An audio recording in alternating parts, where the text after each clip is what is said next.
ಯಮುನಾ ಅವಳ ಮನೆ ಮುಂದೆ ತುಂಬಾ ಗಿಡಗಳನ್ನು ಬೆಳೆಸ್ತಾ ಇದ್ಲು. ಆ ಗಿಡ ನೋಡ್ಲಿಕ್ಕೆ ತುಂಬಾನೇ ಸುಂದರವಾಗಿತ್ತು. ಹೀಗೆ ಸ್ವಲ್ಪ ದಿನಗಳಲ್ಲಿ ಬಿಸಿಲು ಕಾಲ ಆರಂಭವಾದ ನಂತರ ನೀರಿಲ್ಲದೆ ಗಿಡಗಳೆಲ್ಲ ತುಂಬಾನೇ ಬಾಡಿ ಹೋಗಿತ್ತು. ಅದನ್ನು ನೋಡಿ ಯಮುನಾ, ಅಯ್ಯೋ ಏನಿದು, ಗಿಡ ಎಲ್ಲ ಹೀಗೆ ಬಾಡಿ ಹೋಗಿದೆ. ಹೇಗಾದ್ರೂ ಇವುಗಳಿಗೆ ನೀರನ್ನು ಹಾಕಿ ಚೆನ್ನಾಗಿ ಬೆಳೆಸ್ಬೇಕು. ಏನಮ್ಮ ಯಮುನಾ, ನೀನು ಒಬ್ಳೇ ಕೂತ್ಕೊಂಡು ನಿನ್ನೊಳಗೆ ನೀನೇ ಏನೋ ಮಾತಾಡ್ತಾ ಇದ್ದೀಯಾ? ಹೌದತ್ತೆ, ನೋಡಿ ನೀರಿಲ್ದೆ ಗಿಡಗಳೆಲ್ಲ ಹೇಗೆ ಸತ್ತೋಗಿದೆ. ಇವುಗಳಿಗೆ ಚೆನ್ನಾಗಿ ನೀರಾಕಿ ಚೆನ್ನಾಗಿ ಬೆಳೆಸ್ಬೇಕತ್ತೆ. ಏನಮ್ಮ ನೀನ್ ಹೇಳೋದು? ನಮಗೆ ಕುಡಿಲಿಕ್ಕೆ ನೀರಿಲ್ಲ. ಹಾಗಿರುವಾಗ ನಿನ್ನ ಈ ಗಿಡಕ್ಕೆ ನೀರ್ ಬೇಕು ಅಂದ್ರೆ ಹೇಗೆ? ದಿನ ಹೋಗ್ತಾ ಹೋಗ್ತಾ ಬಿಸಿಲು ಏನಾಗುತ್ತೋ ಗೊತ್ತಿಲ್ಲ. ಗಿಡಗಳನ್ನ ಇವಾಗ ಸತ್ತೋದ್ರೂ ಕೂಡ ಮುಂದೆ ಮಳೆ ಬರುವಾಗ ಚೆನ್ನಾಗಿ ಬೆಳೆಸ್ಬೋದು. ಆದ್ರೆ ನಮ್ಮ ಜೀವನ ಏನ್ ಹೇಳು ನೋಡೋಣ. ಹೌದತ್ತೆ, ಹೊಡಿತಾ ಇರುವ ಈ ಬಿಸಿಲಿಗೆ ಕೆಲಸ ಮಾಡುವಾಗ ಕಾಲೆಲ್ಲ ಸುಟ್ಟೋಗಿ ಕೆಲಸ ಮಾಡ್ಲಿಕ್ಕೆ ಕೂಡ ಆಗದೇ ಇಲ್ಲ. ಮನೆಗ್ ಬಂದು ಅಡಿಗೆ ಮಾಡುವಾಗ ಕೂಡ ಮನೆಯಲ್ಲಿರುವ ಉಷ್ಣಕ್ಕೆ ಬೆವರ್ತಾ ಇದ್ದೀನಿ. ಸರಿ ಅಮ್ಮ, ಸರಿ ಸರಿ, ನೀನು ಬೇಗ ಹೋಗಿ ಅಡಿಗೆ ಮಾಡು. ನನಗಂತೂ ತುಂಬಾ ಹಸಿವಾಗ್ತಾ ಇದೆ. ಬೇಗ ಅಡಿಗೆ ಮಾಡಿಕೊಡು. ಹೀಗೆ ಊಟ ಮಾಡ್ಲಿಕ್ಕೆ ಅಂತ ಕೂತಾಗ ಫ್ಯಾನ್ ಕೂಡ ನಿಂತೋಯ್ತು. ಅಯ್ಯೋ ಅತ್ತೆ, ನಮ್ ಮನೆಯಲ್ಲಿ ಲೈಟ್ ಮಾತ್ರ ಉರಿತಾ ಇದೆ, ಆದ್ರೆ ಫ್ಯಾನ್ ಮಾತ್ರ ಓಡ್ತಾ ಇಲ್ಲ. ಕರೆಂಟ್ ಇದ್ರೂ ಕೂಡ ಯಾಳಾದ ಫ್ಯಾನ್ ನಿಂತೋಗ್ಬಿಡ್ತು. ಹೌದೌದು, ಬೆಳಿಗ್ಗೆ ಹಾಕಿದ್ರೆ ಫ್ಯಾನ್ನ ರಾತ್ರಿ ಗಂಟ ಓಡಿಸ್ತಾನೆ ಇರ್ತೀವಿ. ಬೆಳಿಗ್ಗೆ ಮನೆ ಗುಡಿಸುವಾಗ ಮಾತ್ರ ಫ್ಯಾನ್ನ ಆಫ್ ಮಾಡ್ತೀವಿ. ಅದಕ್ಕೆ ಅಂತ ರೆಸ್ಟ್ ಬೇಕಲ್ವಾ? ಫ್ಯಾನು ಹಾಳಾಗೋ ತನಕ ಅದನ್ನ ಹಾಕೊಂಡೇ ಇರ್ತೀವಿ. ಈ ಬಿಸಿಲು ಕಾಲದಲ್ಲಿ ಹಬ್ಬಬ್ಬಾ, ಈ ಫ್ಯಾನ್ ಇಲ್ದೆ ಮಾತ್ರ ಈ ಮನೆಯೊಳಗೆ ಕೂರ್ಲಿಕ್ಕಾಗುತ್ತಾ? ಅಯ್ಯೋ ದೇವ್ರೇ, ಆ ಫ್ಯಾನ್ ರಿಪೇರಿ ಆಗುವ ತನಕ ಈ ಮನೆಯಲ್ಲಿ ಹೇಗಿರೋದು? ಅತ್ತೆ, ಬಿಸಿಲು ಕಾಲದಲ್ಲೇ ಹೀಗೆ ವಿಧ ವಿಧವಾಗಿ ಕಷ್ಟ ಬರೋದು. ಹೌದು ಯಮುನಾ. ಹೀಗೆ ಅತ್ತೆ ಸೊಸೆ ಇಬ್ರು ಮಾತಾಡ್ತಾ ಇರುವಾಗ ಅಲ್ಲಿಗೆ ಪಕ್ಕದ ಮನೆಯ ರತ್ನಂ ಅವರ ಮನೆಗೆ ಬಂದ್ರು. ಸೀತಾ ಅತ್ತಿಗೆ, ಏನ್ ಮಾಡ್ತಾ ಇದ್ದೀರಾ? ಏನಿಲ್ಲ ಅತ್ತಿಗೆ, ಊಟ ಮಾಡೋಣ ಅಂತ ನೋಡ್ದೋ, ಅಷ್ಟ್ರಲ್ಲಿ ಈ ಫ್ಯಾನ್ ಕೂಡ ನಿಂತೋಗ್ಬಿಡ್ತು. ಮೊದ್ಲೇ ಈ ಬಿಸಿಲು ಕಾಲದಲ್ಲಿ ಮನೆಯೊಳಗೆ ಕೂರಕ್ಕಾಗಲ್ಲ, ಅದ್ರಲ್ಲಿ ಈ ಫ್ಯಾನ್ ಬೇರೆ ನಿಂತೋಯ್ತಾ? ನಮ್ಮ ಪಕ್ಕದ ಬೀದಿಯಲ್ಲಿ ಒಬ್ಬ ಹುಡುಗ ಇದ್ದಾನೆ, ತುಂಬಾ ಚೆನ್ನಾಗಿ ರಿಪೇರಿ ಮಾಡ್ತಾನೆ. ತಗೊಂಡೋಗಿ ಅವನ ಜೊತೆ ಕೊಡಿ ಅತ್ತಿಗೆ, 1 ವಾರದಲ್ಲಿ ರಿಪೇರಿ ಮಾಡಿ ಕೊಟ್ಬಿಡ್ತಾನೆ. ಅತ್ತಿಗೆ, ಇವಾಗ್ಲೇ ಆ ಹುಡುಗನ ಕರೆದು ಈ ಫ್ಯಾನ್ನ ಸರಿ ಮಾಡಕ್ಕೆ ಹೇಳ್ತೀನಿ. ಹೌದು, ಇಷ್ಟಕ್ಕೂ ಏನತ್ತಿಗೆ ನೀವು ಬಂದ ವಿಚಾರ? ಅತ್ತಿಗೆ, ಬಿಸಿಲು ಕಾಲ ಆದ ಕಾರಣ ನಮ್ಮ ಬೋರ್ವೆಲ್ಲಲ್ಲಿ ನೀರ್ ಬರ್ತಾ ಇಲ್ಲ. ಅದಕ್ಕೇನೆ ನಿಮ್ ಜೊತೆ ಕೇಳ್ಕೊಂಡು ನಿಮ್ಮ ಬೋರ್ವೆಲ್ಲಲ್ಲಿ ನೀರ್ ತಗೊಳ್ಳೋಣ ಅಂತ ಬಂದೆ. ಏಕೆ ಕೂಡ ನಮ್ಮ ಮನೆಯಲ್ಲಿ ನೀರೇ ಇಲ್ಲ ಅತ್ತಿಗೆ. ನೀರ್ ಬೇಕಾದ್ರೆ ಕೊಡ್ತೀನಿ, ಆದ್ರೆ ಇವಾಗ ನೀರ್ ಬರ್ತಾ ಇಲ್ಲ. ಸರಿ ಅತ್ತಿಗೆ, ಮನೆಯೊಳಗೆ ಒಂದು ಬಿಂದಿಗೆ ಇದೆ, ಬೇಕಂದ್ರೆ ತಗೊಂಡೋಗಿ. ಸರಿ ಅತ್ತಿಗೆ, ಕುಡಿಲಿಕ್ಕಂತೂ ನೀರಿಲ್ಲ ಅಲ್ವಾ, ಕೊಡಿ ತಗೊಂಡೋಗ್ತೀನಿ. ಹೀಗೆ ಸರಿ ಅಂತ ಒಪ್ಪಿಕೊಂಡು ಒಂದು ಬಿಂದಿಗೆ ನೀರನ್ನು ತೆಗೆದುಕೊಂಡು ಹೋದ್ರು. ಹೀಗೆ ಮರುದಿನ ಬೆಳಿಗ್ಗೆ ಅತ್ತೆ ಸೊಸೆ ಇಬ್ರು ಕೆಲ್ಸಕ್ಕೆ ಹೊರಟ್ರು. ಹೋಗ್ತಾ ಹೋಗ್ತಾ ರಸ್ತೆಯಲ್ಲಿ ಮಾತಾಡ್ಕೊಂಡು ಹೋಗ್ತಾ ಇದ್ರು. ಏನೋ ಯಮುನಾ, ಬರ್ತಾ ಬರ್ತಾ ತುಂಬಾ ಸುಸ್ತಾಗ್ತಾ ಇದೆ. ಏನು ಅಂತ ಏನು ಅರ್ಥ ಆಗ್ತಾ ಇಲ್ಲ. ಅಯ್ಯೋ ಹೌದಾ ಅತ್ತೆ, ಹಾಗಾದ್ರೆ ಯಾಕತ್ತೆ ಕೆಲ್ಸಕ್ ಬಂದ್ರಿ? ನೀವು ಸುಮ್ನೆ ಮನೇಲೇ ಇರ್ಬೋದಾಗಿತ್ತಲ್ವಾ? ಏನಮ್ಮ ಮಾಡೋದು, ಕೆಲ್ಸಕ್ಕೆ ಹೋಗೋದಿದ್ರೆ ಹಣ ಕೂಡ ಇರಲ್ಲ. ಸರಿ, ಸ್ವಲ್ಪತ್ತಲ್ಲಿ ಅದೇ ತಾನಾಗಿ ಸರಿಯಾಗುತ್ತೆ. ಹೀಗೆ ಮಾತಾಡ್ತಾ ಹೋಗ್ತಾ ಹೋಗ್ತಾ ಸೀತಮ್ಮ ತಲೆ ತಿರುಗಿ ಕೆಳಗೆ ಬಿದ್ಬಿಟ್ರು. ಅವರು ಎಚ್ಚರವಾಗಿ ನೋಡುವಾಗ ಅವರ ಮನೆಯಲ್ಲಿ ಮಲಗಿದ್ರು. ಮುಂದೆ ಡಾಕ್ಟರ್ ಕೂಡ ನಿಂತಿದ್ರು. ಅಯ್ಯೋ, ನಾನಿವಾಗ ಎಲ್ಲಿದ್ದೀನಿ? ನಾವು ಕೆಲ್ಸಕ್ಕೆ ತಾನೆ ಹೋಗ್ತಾ ಇದ್ದೋ. ಅಯ್ಯೋ ಅತ್ತೆ, ನಿಮ್ಗೆ ಆಯಾಸ ಆಗಿ ನೀವು ತಲೆ ತಿರುಗಿ ಕೆಳಗೆ ಬಿದ್ಬಿಟ್ರಿ. ಇನ್ನು ಕೆಲ್ಸಕ್ಕೆ ಹೋದ್ರೆ ಸರಿಯಾಗಲ್ಲ ಅಂತ ನಿಮ್ನ ಮನೆಗೆ ಕರ್ಕೊಂಡ್ಬಂದ್ಬಿಟ್ಟೆ. ನೋಡಿ ಅಮ್ಮ, ನಿಮಗೆ ಈ ಬಿಸಿಲೆಲ್ಲ ಆಗೋದಿಲ್ಲ. ನಿಮಗೆ ಬಿಸಿಲಲ್ಲಿ ಹೋದ್ರೆ ತುಂಬಾನೇ ತೊಂದರೆ ಆಗುತ್ತೆ. ಅದರಿಂದ ಚೆನ್ನಾಗಿ ನೀರನ್ನು ಕುಡೀರಿ, ನೀರಿರುವ ಹಣ್ಣುಗಳನ್ನು ತಿನ್ನಿ. ಇವಾಗ ನೀವು ಮನೆಯಲ್ಲೇ ರೆಸ್ಟ್ ಮಾಡಿ. ಹಾಗಾದ್ರೆ ಯಾವಾಗಿಂದ ಡಾಕ್ಟರ್ ನನ್ ಕೆಲ್ಸಕ್ಕೆ ಹೋಗ್ಬೋದು? ಅತ್ತೆ, ನೀವು ಕೆಲ್ಸಕ್ಕೆ ಹೋಗ್ತೀನಿ ಅಂತ ಹಠ ಮಾಡ್ತೀರಾ? ಹಂಗೆ ಕೆಲ್ಸಕ್ಕೆ ಹೋಗ್ತಾ ಇದ್ರೆ ನಮ್ ಜೊತೆ ನೀವಿರಲ್ಲ, ಗೋಡೆ ಮೇಲೆ ಫೋಟೋ ಆಗಿ ಇರ್ತೀರಾ. ನಮ್ ಜೊತೆ ಸಂತೋಷವಾಗಿ ನೀವು ಇರ್ಬೇಕು ಅಂದ್ರೆ ಮನೆಯಲ್ಲಿ ಆರಾಮವಾಗಿ ಇರಿ. ಕೆಲ್ಸಕ್ಕೆ ಹೋಗ್ತೀನಿ ಅಂತ ಹಠ ಮಾಡ್ಬೇಡಿ. ನೀವು ಮನೆಯಲ್ಲಿ ಆರಾಮವಾಗಿ ರೆಸ್ಟ್ ಮಾಡಿ ನಮ್ ಜೊತೆ ಸೇರಿ. ನೀವ್ ಯಾಕೆ ಅತ್ತೆ ಕಷ್ಟಪಡ್ತೀರಾ? ಹೌದಮ್ಮ, ನಿಮ್ಮ ಸೊಸೆ ಹೇಳದ್ ಕೂಡ ನಿಜ ತಾನೇ. ಕೊಡುವಂತಹ ಮೆಡಿಸಿನ್ ಎಲ್ಲ ತಗೊಂಡು ಮನೆಯಲ್ಲಿ ರೆಸ್ಟ್ ಮಾಡಿ. ಸರಿ, ತುಂಬಾ ಎಚ್ಚರವಾಗಿರಿ. ಸರಿ ಅಂತ ಹೇಳಿ ಡಾಕ್ಟರ್ ಅಲ್ಲಿಂದ ಹೊರಟೋದ್ರು. ಡಾಕ್ಟರ್ ಬಂದ ವಿಷಯ ಗೊತ್ತಾಗಿ ಸೀತಮ್ಮನ ಗಂಡನಾದ ಪ್ರಸಾದ್ ಮನೆಗೆ ಬಂದ್ರು. ಅರೆ ಏನಿದು, ಇವತ್ತು ಯಾರನ್ನ ಬೈಲಿಕ್ಕೆ ಹೋದೆ? ಮನೆಯಲ್ಲಿ ನನ್ ಜೊತೆ ಜಗಳ ಮಾಡಿದ್ದು ಸಾಕಾಗಲ್ವಾ? ಇನ್ನು ಹೊರಗಡೆ ಹೋಗಿ ಎಲ್ರ ಜೊತೆ ಜಗಳ ಮಾಡ್ಬೇಕಾ? ಅದಕ್ಕೇನೆ ಕೆಲ್ಸಕ್ಕೆ ಹೋಗ್ತೀನಿ ಅಂತ ಹೊರಟೋಗ್ತೀಯಾ? ಬೈದು ಬೈದು ನನ್ ತಂದೆ ತಾಯಿ ಕೂಡ ಹೋಗಿ ಸೇರ್ಕೊಂಡ್ರು. ಇವಾಗ ನಿನ್ನ ಆರೋಗ್ಯದ ಮೇಲೇನೆ ನಿಂಗೆ ವೈರತ್ವನಾ? ರೀ, ಮೈಗೆ ಹುಷಾರಿಲ್ಲ, ನಾನು ಮಂಚದಲ್ಲಿ ಮಲಗಿದೀನಿ ಅಂತ ಕೂಡ ಆಲೋಚನೆ ಮಾಡದೆ ಬಾಯಿಗೆ ಬಂದಂಗೆ ನನ್ನ ಬೈತಾ ಇದ್ದೀರಲ್ವಾ? ನಿಮ್ಗೆ ಸ್ವಲ್ಪ ಆದ್ರೂ ಮನಸಾಕ್ಷಿ ಇದೆಯಾ ರೀ? ನೋಡ್ದಾ ಇವಾಗ ಕೂಡ ನೀನು ಹೇಗೆ ಮಾತಾಡ್ತಾ ಇದ್ದೀಯಾ ಅಂತ? ಇವಾಗಾದ್ರೂ ನಿನ್ಗೆ ಹುಷಾರಿಲ್ಲ ಅಂತೇಳಿ ವಿಶ್ರಾಂತಿ ತಗೊಂಡ್ ಮನೇಲಿರು. ಮಾವಯ್ಯ ಬಂದ್ರಾ? ಕೂತ್ಕೊಳ್ಳಿ, ನಾನು ನಿಮ್ಮಿಬ್ರಿಗೆ ತಿನ್ಲಿಕ್ಕೇನ ತರ್ತೀನಿ. ಹಾಗೆ ಹೇಳಿ ಯಮುನಾ ಹೋಗಿ ಸ್ವಲ್ಪ ಹಣ್ಣುಗಳನ್ನು ತೆಗೆದುಕೊಂಡು ಬಂದು ಅವರ ಅತ್ತೆ ಮಾವನಿಗೆ ಕೊಟ್ಲು. ಅಷ್ಟರಲ್ಲಿ ಪಕ್ಕದ ಮನೆ ಸುಜಾತ ಅಲ್ಲಿಗೆ ಬಂದ್ಲು. ಏನಾಯ್ತಕ್ಕ, ನೀವು ತಲೆ ತಿರುಗಿ ಕೆಳಗೆ ಬಿದ್ಬಿಟ್ರಂತೆ? ಏನಮ್ಮ, ನಾನು ತಲೆ ತಿರುಗಿ ಬಿದ್ದಿದ್ದು ನನ್ ಮಗನಿಗೆ ಸರಿಯಾಗಿ ಗೊತ್ತಿಲ್ಲ. ಅಷ್ಟರಲ್ಲಿ ನಿನಗೆ ಹೇಗಮ್ಮ ಅಷ್ಟು ಬೇಗ ಗೊತ್ತಾಯ್ತು? ಅತ್ತಿಗೆ, ಬಾವ ಅಷ್ಟೊಂದು ಗೊಂದಲದಲ್ಲಿ ಮನೆಗೆ ಬರುವುದನ್ನು ನೋಡಿ ಅವ್ರನ್ನ ಕರೆದು ನಾನೇ ಕೇಳ್ದೆ. ಆವಾಗ ಬಾವ ಹೇಳಿದ್ರು, ಸರಿ ಅತ್ತಿಗೆ, ಇವಾಗ ನಿಮ್ಗೆ ಹೇಗಿದೆ? ಪ್ರಸಾದು ಸುಜಾತ ಮಾತಾಡ್ತಾ ಇರುವಾಗ ನೋಡ್ಕೊಂಡ್ ನಿಂತಿದ್ದ. ಏನ್ರಿ ನೀವೇನು ಅವಳನ್ನ ಹಾಗೆ ನಿಂತು ನೋಡ್ತಾ ಇದ್ದೀರಾ? ಅವಳಾಗೆ ಮಾತಾಡ್ತಾ ಇದ್ರೆ ಅವಳನ್ನ ನೋಡಿದ್ರೆ ನಿಮ್ಗೆ ಹೆಮ್ಮೆ ಅನ್ಸುತ್ತಾ? ರೀ, ಹಳೇದೆಲ್ಲ ಮರ್ತೋಯ್ತಾ? ಕಳ್ದ ಸಲ ಅವಳಿಂದ ತಾನೇ ನಿಮಗೆ ನನ್ನ ಕೈಯಲ್ಲಿ ಒದೆ ಬಿದ್ದಿದ್ದು. ಅಮ್ಮ ಸುಜಾತ, ಇವಾಗ ಸ್ವಲ್ಪ ನಂಗೆ ಪರವಾಗಿಲ್ಲ, ನಿನ್ ಮನೆಗೆ ಹೊರಡು, ನಾನು ಸ್ವಲ್ಪ ಹೊತ್ತು ವಿಶ್ರಾಂತಿ ತಗೋತೀನಿ. ಅಕ್ಕ, ನಮಗೆ ನೀರು ಬರ್ತಾ ಇಲ್ಲ, ಸ್ವಲ್ಪ ನೀರು ಕುಡಿಲಿಕ್ಕೆ ಕೊಡ್ತೀರಾ? ಓ, ಅದಕ್ಕೇನಮ್ಮ, ನೀರ್ ತಾನೆ, ಮೋಟ್ರ್ ಹಾಕಿ ಇವಾಗ್ಲೇ ನಾನು ತಂದು ಕೊಡ್ತೀನಿ. ನೀನ್ ಯಾಕಮ್ಮ ನೀರ್ನ ಎತ್ಕೊಂಡೋಗ್ತೀಯಾ?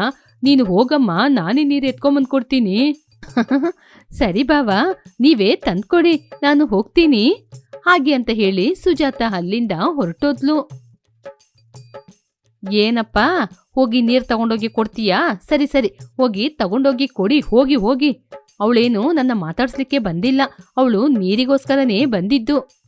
ಹಾಗೆ ಹೇಳಿದ ನಂತರ ಪ್ರಸಾದ್ ಹೋಗಿ ನೀರಿನ ಸ್ವಿಚ್ ಹಾಕಿ ಮೋಟರ್ನ ಆನ್ ಮಾಡಿದ್ರು. ಸ್ವಲ್ಪ ಹೊತ್ತು ತನಕ ಮಾತ್ರ ನೀರು ಬಂತು, ನೀರು ನಿಂತೋಯ್ತು.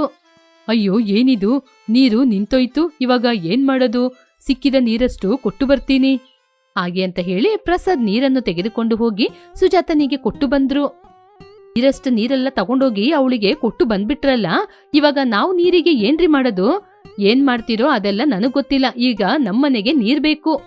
ಹೀಗೆ ಮಾತಾಡ್ತಾ ಇರುವಾಗ ಅಷ್ಟರಲ್ಲಿ ಯಮುನಾ ಬಂದ್ಲು. ಅತ್ತೆ ಅತ್ತೆ, ಒಂದು ದೊಡ್ಡ ಸಮಸ್ಯೆ ಬಂದಿದೆ ಅತ್ತೆ. ಏನಾಯ್ತಮ್ಮ ಯಮುನಾ? ಅತ್ತೆ ಅತ್ತೆ, ನಾಳೆ ನಿಮ್ ಮಗಳು ಬರ್ತಾಳಂತೆ ಅತ್ತೆ, ನನಗೆ ಫೋನ್ ಮಾಡಿ ಹೇಳಿದ್ಲು. ಅಯ್ಯೋ, ಮೊದ್ಲೇ ನನಗೆ ಆರೋಗ್ಯ ಸರಿ ಇಲ್ಲ. ಹೌದು, ಇವಳ್ಯಾಕೆ ಬರ್ತಿದ್ದಾಳೆ? ಬಂದ ಹಾಗೆ ಮನೇಲಿರುವ ವಸ್ತುಗಳನ್ನೆಲ್ಲ ತಗೊಂಡೋಗ್ತಾಳೆ. ನನಗೆ ಏನ್ ಮಾಡೋದು ಗೊತ್ತಿಲ್ಲ. ಹಾಗೇನೆ ಅವರು ಎಷ್ಟೊಂದು ತಿಂತಾರಮ್ಮ. ಪಾಪ, ನೀನು ಕೆಲ್ಸ ಮಾಡಿ ಮಾಡಿ ತುಂಬಾನೇ ಆಯಾಸ ಆಗಿರ್ತೀಯ. ಸರಿ ಯಮುನಾ, ನಿನ್ಗೆ ಯಾರು ಸಹಾಯ ಮಾಡ್ತಾರೆ? ನಾನೇ ಸಹಾಯ ಮಾಡ್ಬೇಕು. ಅವಳು ಒಂದು ಸಣ್ಣ ಸಹಾಯ ಕೂಡ ನಿನ್ಗೆ ಮಾಡದೇ ಇಲ್ಲ. ಹೌದತ್ತೆ, ನನಗೆ ಮದುವೆಯಾದ ಇಷ್ಟು ದಿನದಲ್ಲಿ ಅವರು ಯಾವತ್ತೂ ಕೂಡ ಬರಲೇ ಇಲ್ಲ. ಇವಾಗ ನಿಮ್ಗೆ ಆರೋಗ್ಯ ಸರಿ ಇಲ್ಲ ಅಲ್ವಾ? ನಾನೇ ನೋಡ್ಕೋತೀನಿ, ನೀವು ಆರಾಮವಾಗಿ ರೆಸ್ಟ್ ಮಾಡಿ ಅತ್ತೆ.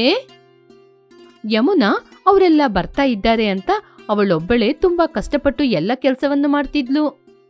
ಸ್ವಲ್ಪ ಸಮಯದ ನಂತರ ಅವರೆಲ್ಲೋ ಬಂದಾಗ ಕೂತ್ಕೊಂಡು ಎಲ್ಲ ಮಾತನಾಡಿದ ನಂತರ, ಮಕ್ಕಳಿಗೆ ಶಾಲೆಗೆ ರಜೆ ಅಲ್ವಾ, ಅದಕ್ಕೇನೆ ಸ್ವಲ್ಪ ದಿನ ಇಲ್ಲೇ ಇದ್ದು ಹೋಗೋಣ ಅಂತ ಬಂದಿದ್ದೀನಿ. ಅದು ಅಲ್ದೆ ನಮ್ಮ ಊರಲ್ಲಿ ನೀರಿಗೂ ತುಂಬಾ ಕಷ್ಟ. ಆದ್ರೆ ಇಲ್ಲಂದ್ರೆ ನಮ್ಮ ಅಣ್ಣ ಎಲ್ಲ ವ್ಯವಸ್ಥೆ ಮಾಡ್ತಾರೆ ಅಂತ ನಂಬಿಕೆ.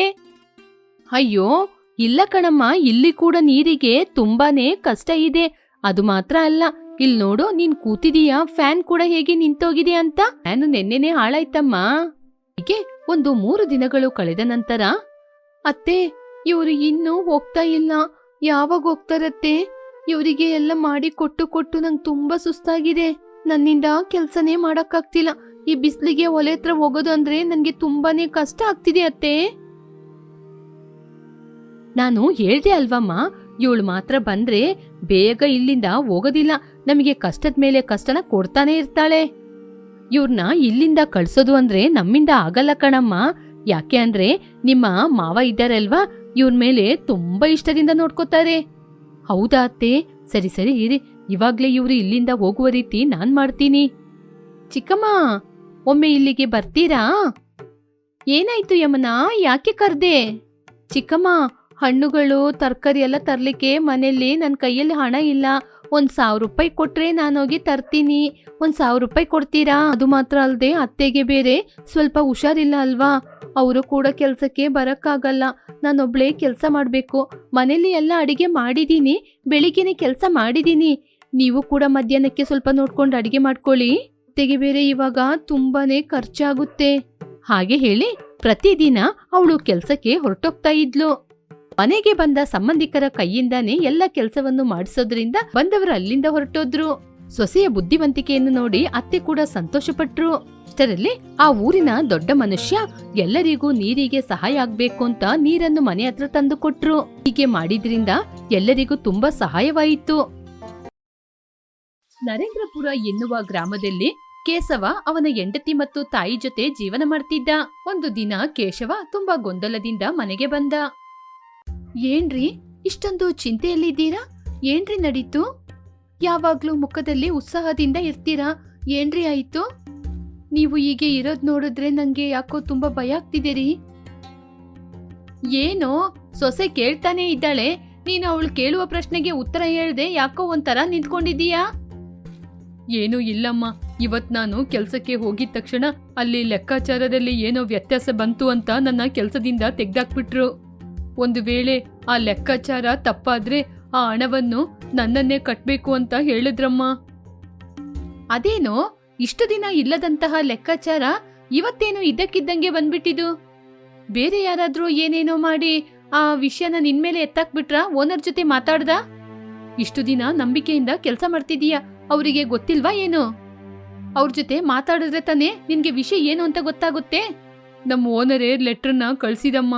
ಆ ಲೆಟ್ರನ್ನ ನಮ್ಮ ಮ್ಯಾನೇಜರೇ ನನಗ್ ಕೊಟ್ರು. ನಾನು ಏನು ತಪ್ಪು ಮಾಡ್ಲಿಲ್ಲಮ್ಮ, ಯಾರೋ ಮಾಡಿದ್ದಕ್ಕೆ ನನ್ ಮೇಲೆ ಶಿಕ್ಷೆ ಆಗಿದೆ. ಇನ್ನು ಸತ್ಯ ಏನು ಅಂತ ಗೊತ್ತಾಗಿಲ್ಲ. ಹೀಗೆ ಯುಗಾದಿ ಹಬ್ಬಕ್ಕೆ ಮುಂಚೆನೆ ನನ್ನ ಕೈಯಲ್ಲಿ 1 ರೂಪಾಯಿ ಹಣ ಇಲ್ಲ. ಯಾಕೆ ಅಂದ್ರೆ ನನಗೆ ಕೊಡ್ಬೇಕಾದ ಸಂಬಳವನ್ನು ಕೂಡ ನಿಲ್ಸ್ಬಿಟ್ರು. ಅದಕ್ಕಿವಾಗ ಏನ್ರಿ ಮಾಡೋದು? ಏನಾದ್ರೂ ಕಷ್ಟಪಟ್ಟು ಯುಗಾದಿ ಹಬ್ಬವನ್ನು ಮಾಡ್ಕೊಳ್ಳೋಣ. ಸರಿ ಕಣೋ, ಅದಕ್ಕೆ ಯಾಕೆ ನೀನು ಇಷ್ಟೊಂದು ಆಲೋಚನೆ ಮಾಡ್ತಾ ಇದ್ದೀಯಾ? ಏನಾದ್ರೂ ಮಾಡಿ ಯುಗಾದಿ ಹಬ್ಬ ಮಾಡೋಣ, ನಾವೆಲ್ಲ ಇದ್ದೀವಲ್ವಾ ನಿನ್ಗೆ ಸಹಾಯ ಮಾಡ್ಲಿಕ್ಕೆ. ಹೀಗೆ ಮಾತಾಡ್ಕೊಂಡು 2 ದಿನ ಆದ ನಂತರ ಹೇಗೋ ಯುಗಾದಿ ಹಬ್ಬಕ್ಕೆ ಎಲ್ಲರೂ ಹೊಸ ಮಡಿಕೆನ ತಗೋತಾರೆ. ನನಗೆ ಹೇಗೋ ಮಡಿಕೆ ಮಾಡ್ಲಿಕ್ಕೆ ಚೆನ್ನಾಗಿ ಗೊತ್ತು ತಾನೆ, ಅದಕ್ಕೇನೆ ಹೊಸ ಮಡಿಕೆ ಮಾಡಿ ಮಾರಾಟ ಮಾಡೋಣ ಅನ್ಕೊಂಡಿದ್ದೀನಿ. ಯಾಕೆ ಅಂದ್ರೆ ನಮ್ಮ ಬೀದಿಯಲ್ಲಿ ಒಂದು ಅಂಗಡಿ ಕೂಡ ಇಲ್ಲ. ಏನಮ್ಮ ನೀವು ಮರ ರೀತಿ ಮಗ ಬೆಳೆದಿರುವಾಗ ನೀವು ಹೊರಗಡೆ ಕೂತ್ಕೊಂಡು ಮಡಿಕೆ ಮಾರ್ತೀರಾ? ಇಲ್ಲಮ್ಮ, ಈ ವಯಸ್ಸಲ್ಲಿ ನಿಮ್ಗೆ ಕಷ್ಟ ಕೊಡ್ಲಿಕ್ಕೆ ನನ್ಗೆ ಸ್ವಲ್ಪ ಕೂಡ ಇಷ್ಟ ಇಲ್ಲಮ್ಮ. ಹೀಗೆ ಅವರು ಮಾತಾಡ್ತಾ ಇರುವಾಗ ಅಲ್ಲಿ ಕೌಶಲ್ಯನ ಅಣ್ಣ ಬಂದ್ರು. ಏನಪ್ಪ, ಏನ್ ವಿಷಯ? ನಿನಗೆ ಕೆಲ್ಸ ಹೋಯ್ತಂತೆ? ನನ್ನ ಮಗ ಹೇಳಿದ, ನೀನು ಆಫೀಸಲ್ಲಿ ಏನೋ ಹಣನ ತೆಗ್ದ್ಬಿಟ್ಟೆ ಅಂತೆ. ನಿನಗೇನಾದ್ರೂ ಹಣ ಬೇಕಾಗಿದ್ರೆ ಎಲ್ಲಾದ್ರೂ ಸಾಲ ಮಾಡ್ಬೋದಾಗಿತ್ತು, ಅದಕ್ಕೆ ಅಂತ ಹೀಗೆ ಹಣ ತಗೊಳ್ಳೋದಾ? ಇವಾಗ ನಿಮ್ಮಮ್ಮನ ಕೈಯಲ್ಲಿ ಮಡಿಕೆ ಮಾಡ್ಕೊಂಡು ಅವಳ ಕೈಯಲ್ಲಿ ಕೆಲಸ ಮಾಡ್ಸೋಣ ಅಂತ ಇದ್ದೀಯಲ್ಲ, ನಿನಗೆ ಸ್ವಲ್ಪ ಆದ್ರೂ ಬುದ್ಧಿ ಇದೆಯಾ? ಈ ಮನೆಗೆ ಇಂಥ ಕೆಲಸ ಮಾಡ್ಲಿಕ್ಕೆ ನನ್ನ ತಂಗಿನ ಕಳ್ಸಿರೋದಾ? ನಿನ್ನ ತಂದೆ ಏನು ಇರುವಂತಹ ಆಸ್ತಿನೆಲ್ಲ ಮಾರಿ ದಾನ ಧರ್ಮ ಮಾಡ್ದ. ಇವಾಗ ನೀನು ಇರುವಂತಹ ಕೆಲಸದಲ್ಲೇ ಕಳ್ಳತನ ಮಾಡಿದೀಯಾ? ನೀನು ಮಾಡೋದು ಎಂಥ ಕೆಲಸ ಕೇಶವ? ನನ್ನ ತಂಗಿ ನಿನ್ಗೆ ಭಾರ ಆದ್ರೆ ಹೇಳ್ಬಿಡು. ನಾನು ಇವಾಗ್ಲೇ ನನ್ನ ತಂಗಿನ ಕರ್ಕೊಂಡು ನನ್ನ ಮನೆಗೆ ಹೋಗ್ತೀನಿ. ಇನ್ನು ಅವಳ ಅಣ್ಣ ಬದುಕಿಯೇ ಇದ್ದಾನೆ, ಅವಳನ್ನ ನೋಡ್ಕೊಳಕ್ಕೆ. ಹಾಗೆ ಅಲ್ಲ ಮಾವ, ನಾನ್ ಕೂಡ ಅಮ್ಮನ ಈ ವಯಸ್ಸಲ್ಲಿ ಯಾಕೆ ಕೆಲ್ಸಕ್ಕೆ ಹೋಗ್ತೀಯಾ ಅಂತಾನೆ ಇಷ್ಟೊತ್ತು ಕೇಳ್ತಾನೆ ಇದ್ದಿದ್ದು. ಅಷ್ಟರಲ್ಲಿ ನೀವು ಬಂದ್ರಿ. ನನ್ ಜೊತೆ ಕೆಲಸ ಮಾಡೋರೆ ನನ್ನ ಕೆಲಸದಲ್ಲಿ ಏನೋ ಕಳ್ಳತನ ಮಾಡಿರೋದು. ಇವಾಗ ಅದು ನನ್ ಮೇಲೆ ಬಂದ್ಬಿಟ್ಟಿದೆ ಮಾವ. ಹೌದು ಅಣ್ಣ, ನೀವೇನು ನನ್ನ ನೋಡ್ಕೊಂಡೋಗೋಣ ಅಂತ ಬಂದ್ರ, ಅಥವಾ ಏನೇನೋ ಮಾತಾಡಿ ನನ್ ಮಗನ ಮನ್ಸಿಗೆ ಬೇಜಾರ್ ಮಾಡಿಸ್ಬೇಕು ಅಂತ ಮಾತಾಡ್ಲಿಕ್ಕೆ ಬಂದ್ರಾ? ನಮಗೆ ಅಷ್ಟೊಂದು ಸಹಾಯ ಮಾಡ್ಬೇಕು ಅಂತಿದ್ರೆ ನನ್ ಮಗನ ಮೇಲೆ ಬಂದಿರುವ ಕೆಟ್ಟ ಹೆಸರನ್ನು ತೆಗ್ದಾಕಿ. ಇಲ್ಲದಿದ್ರೆ ನಿಮ್ ತಂಗಿ ಕಷ್ಟದಲ್ಲಿ ಇದ್ದಾಳೆ ಅನ್ಕೊಂಡು ತಿಳ್ಕೊಂಡು ಹಬ್ಬದ ದಿನ ಒಂದು ಒಳ್ಳೆ ಊಟ ಹಾಕು. ಅಷ್ಟು ಬಿಟ್ರೆ ಈ ರೀತಿ ಮಾತಾಡ್ಲಿಕ್ಕೆ ನನ್ ಮನೆಗೆ ನೀನು ಬರ್ಲೇಬಾರ್ದು. ಮರ್ಯಾದೆಯಿಂದ ಇಲ್ಲಿಂದ ಹೊರಟೋಗು, ಇಲ್ಲದಿದ್ರೆ ಚೆನ್ನಾಗಿರಲ್ಲ. ನಾನು ನನ್ನ ತಂಗಿ ಹೇಗಿದ್ದಾಳೆ ಅಂತ ಮಾತಾಡ್ಸಕ್ಕೆ ಬಂದ್ರೆ ನೀನು ಮನೆ ಬಿಟ್ಟು ಹೊರಗೆ ಹೋಗು ಅಂತ ಹೇಳ್ತೀಯಾ? ಏನೋ ತಂಗಿ ಕಷ್ಟದಲ್ಲಿದ್ದಾಳೆ, ಅವಳಿಗೆ ತಿನ್ಲಿಕ್ಕೆ ಏನಾದ್ರೂ ಸಹಾಯ ಮಾಡೋಣ ಅಂತಾನೆ ನಾನ್ ಬಂದಿದ್ದು. ಇಷ್ಟೊಂದು ಕರ್ಮ ಇದ್ರೆ ನಾನ್ ಯಾಕೆ ನಿನ್ ಮನೇಲಿ ನಿಲ್ತಾ ಇದ್ದೀನಿ? ನಾನಿಲ್ಲಿಂದ ಹೊರಟೋಗ್ತೀನಿ. ಹೀಗೆ ಕೋಪದಿಂದ ಕೌಶಲ್ಯನ ಅಣ್ಣ ಅಲ್ಲಿಂದ ಹೊರಟೋದ.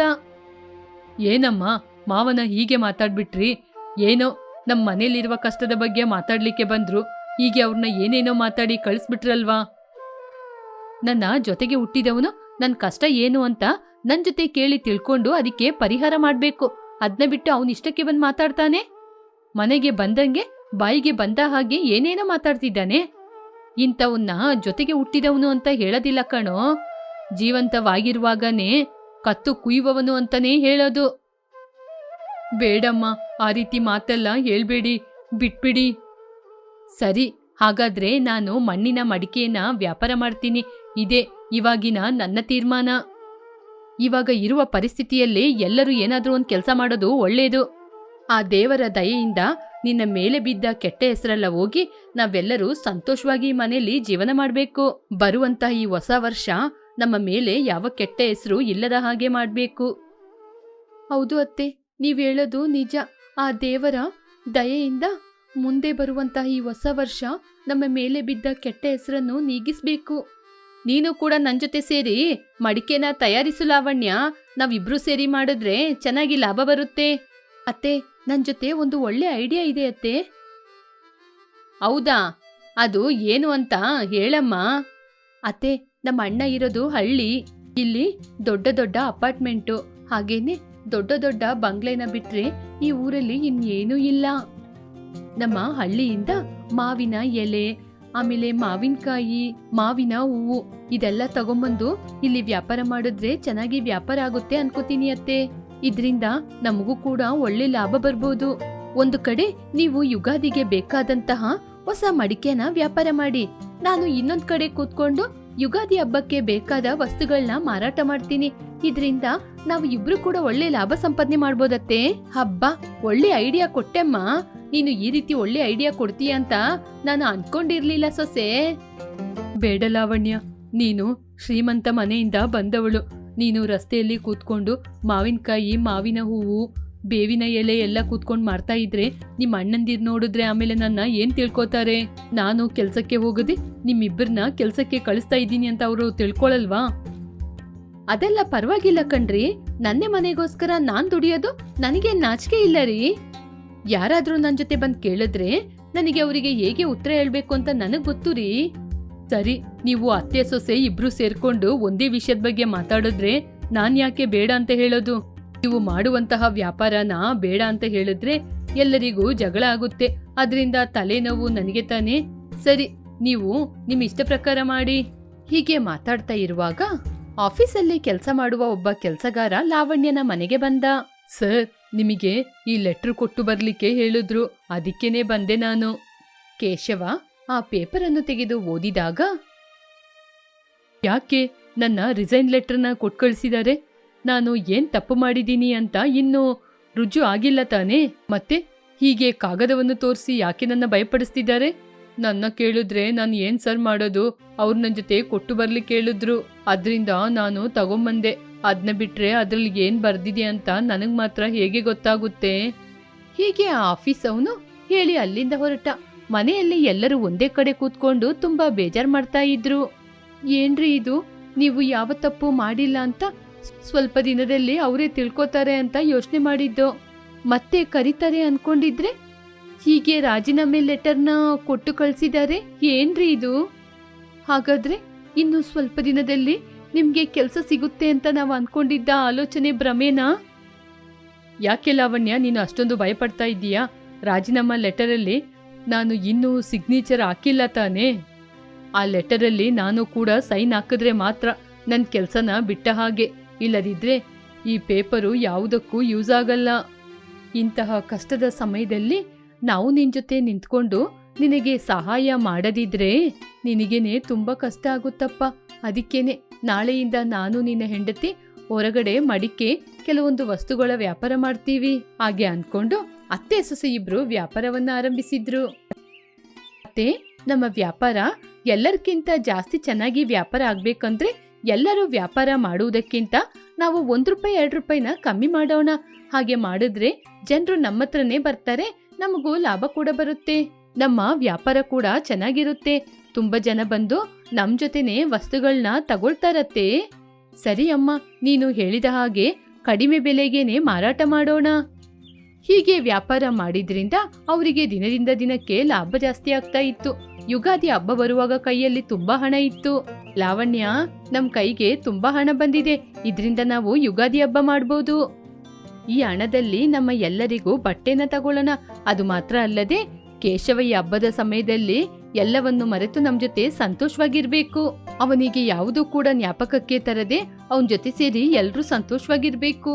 ಆವಾಗ ನಡೆದ ವಿಚಾರದ ಬಗ್ಗೆ ಕೇಶವ ಮರ್ತ್ಬಿಡ್ತಾನೆ. ಸರಿ ಅತ್ತೆ, ನೀವು ಏನ್ ಹೇಳ್ತೀರಾ ಅದನ್ನೇ ಮಾಡೋಣ. ಹೀಗೆ ಹಾಗೆ ಅಂತ ತೀರ್ಮಾನ ಮಾಡಿ ಕೌಶಲ್ಯ ಲಾವಣ್ಯ ಇಬ್ರು ಹೋಗಿ ಎಲ್ಲರಿಗೂ ಹೊಸ ಬಟ್ಟೆಯನ್ನು ತಗೊಂಡ್ ಬಂದ್ರು. ಯುಗಾದಿ ಹಬ್ಬ ಬಂದಾಗ ಎಲ್ಲರೂ ಹೊಸ ಬಟ್ಟೆಯನ್ನು ಹಾಕಿಕೊಂಡು ಯುಗಾದಿ ಪಚಡಿ ತಿನ್ಕೊಂಡು ಮನೆಯಲ್ಲಿ ಎಲ್ಲರೂ ಸಂತೋಷವಾಗಿರುವಾಗ ಮತ್ತೆ ಪುನಃ ಆಫೀಸಿಂದ ಆ ವ್ಯಕ್ತಿ ಬಂದ. ಸರ್, ನಿಮ್ ಜೊತೆ ಸೇರಿ ಒಬ್ಬ ಕೆಲಸ ಮಾಡ್ತಿದ್ದ ಅಲ್ವಾ, ಅವನೇ ಹಣವನ್ನೆಲ್ಲ ತಗೊಂಡೋಗಿದಂತೆ. ನಮ್ಮ ಬಾಸಿಗೆ ನಡೆದ ವಿಚಾರವೆಲ್ಲ ಗೊತ್ತಾಯ್ತು. ಆ ನಂತರನೇ ನಿಮ್ನ ಕರ್ಕೊಂಬರ್ಲಿಕ್ಕೆ ಹೇಳಿದ್ರು. ಬಾ, ಎಷ್ಟು ಒಳ್ಳೆ ವಿಷಯ ಹೇಳ್ದಪ್ಪ, ನಿಂಗೆ ನಿಜವಾಗ್ಲೂ ತುಂಬಾ ತುಂಬಾ ಧನ್ಯವಾದಗಳಪ್ಪ. ಹೀಗೆ 2 ದಿನದಲ್ಲಿ ಕೇಶವ ಮತ್ತೆ ಪುನಃ ಕೆಲ್ಸಕ್ಕೆ ಸೇರ್ಕೊಂಡು ಚೆನ್ನಾಗಿ ಹಣ ಸಂಪಾದನೆ ಮಾಡ್ದ. ಹೀಗೆ ಎಲ್ಲರೂ ಕೂಡ ತುಂಬಾ ಸಂತೋಷವಾಗಿ ಇದ್ರು.